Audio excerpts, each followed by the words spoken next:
Okay, so about a week ago, I put a video out onto the channel where I talked about the importance of the driver. And what I really focused on was the importance of two components. The first one was width, you know, how your hands come down wide in the golf swing and how that's very much related to your spine angle. And the second one that I talked about was the club face closure. And what I wanted to do, and as I always like to do, is try and give you something practical that you can work on. And that's why I've set up this. Now, the question that I always get whenever I put a tip on that you guys relate to and you like is you generally ask the same questions as to whether you could use it for your driver as well. And my answer is always the same, yes, okay? Now, and that's what we're going to be doing today. So what I've got down is, so first of all, I've placed an alignment stick on the ground, which would be parallel towards my target line. And then I've placed another alignment stick down, which would be perpendicular to the one that's on the floor. And what this sort of does is this sort of creates four boxes, okay, if you like. So got a box in the top left, top right, bottom left, and bottom right. Now, we're going to be concentrating on making sure that we're getting a good backswing and a good start to the downswing. And that's all we're going to be focusing on in this session. So the first thing that we need to do is we need to understand the importance of tilt, okay? Now, in my setup position, I would set up something like so, okay, where there'd be a small amount of tilt, right? And then in my backswing position, as I sort of rotate, because what you really want to feel, particularly in the early backswing, is you really want to get a sense of load. And what I mean by this is feel like that trail leg is pushing into the ground and resisting, and your chest, and if you like, your pelvis is rotating into it to create that sort of storing of energy. We really need that. See too many golfers that sort of end up flailing around and rotating everything, and you don't generate any power that way.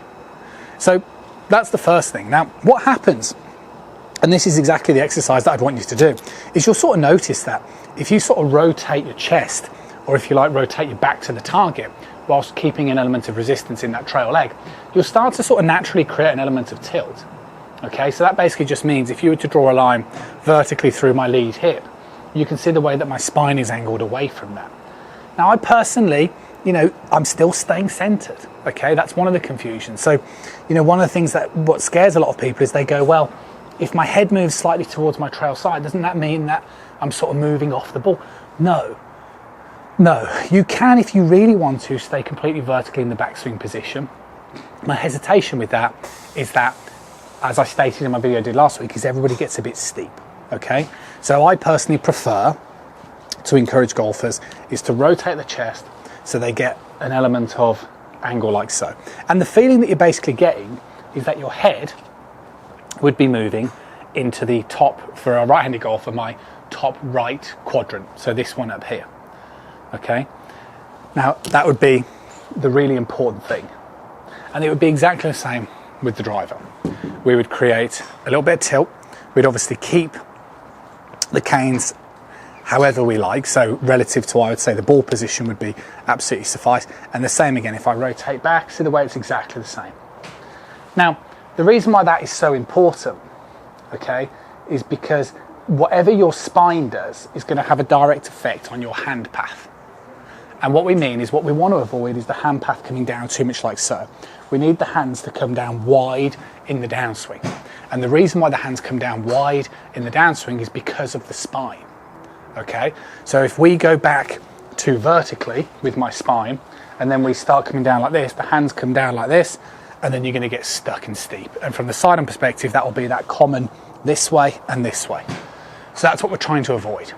So don't underestimate the importance of the backswing and getting the feeling of trail leg stays trying to flex, pushing it in towards the ground here in this bottom right quadrant, and then my head, because of the tilt, will move into this quadrant. And that's what I want you to have confidence with. You don't have to keep your head perfectly still.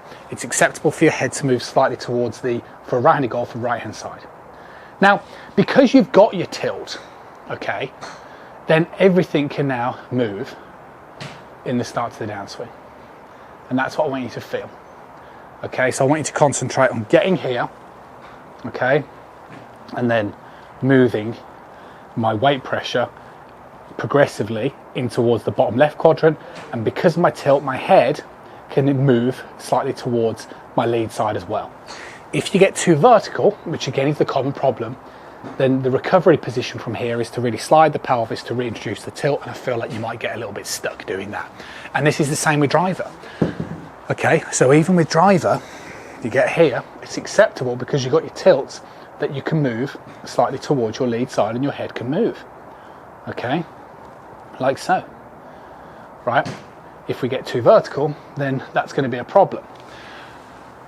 So you guys that have watched the channel will know that you've got options within this. Okay, some of you might be working on the idea of trying to get a feeling that you're moving to the left as you swing up. That's fine. Some of you might be thinking about, as you start the downswing, instead of just as I'm demonstrating here, keeping my hips and shoulders close to the target to demonstrate this feeling of an exaggeration of the importance of tilt, you might be working on rotating as you do it. That's fine. But what I'm trying to suggest in this video is the reason why you might be quite good with an iron and not very good with a driver is because you don't maintain a tilted structure in your golf swing. And what I'm trying to say is that you really need to. And you need to lose the misconceptions about trying to stay perfectly centered to introduce great ball striking, because what will happen is you might get away with the irons because they're much shorter, but you're never going to be able to introduce the same technique with driver. And the problem is, if you still have the same backswing with your driver, you're going to have to introduce tilt in the downswing, and you're going to be all over the place in terms of your movement.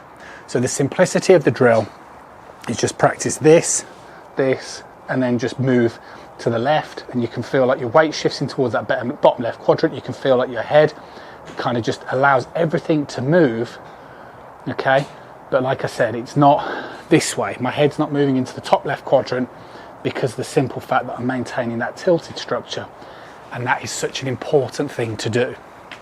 So have a go, let me know how you get on with it. Hopefully this just really sort of simplifies the importance of angulation, or your angles, and the importance of weight pressure and shifting. I'll catch up with you guys again really soon.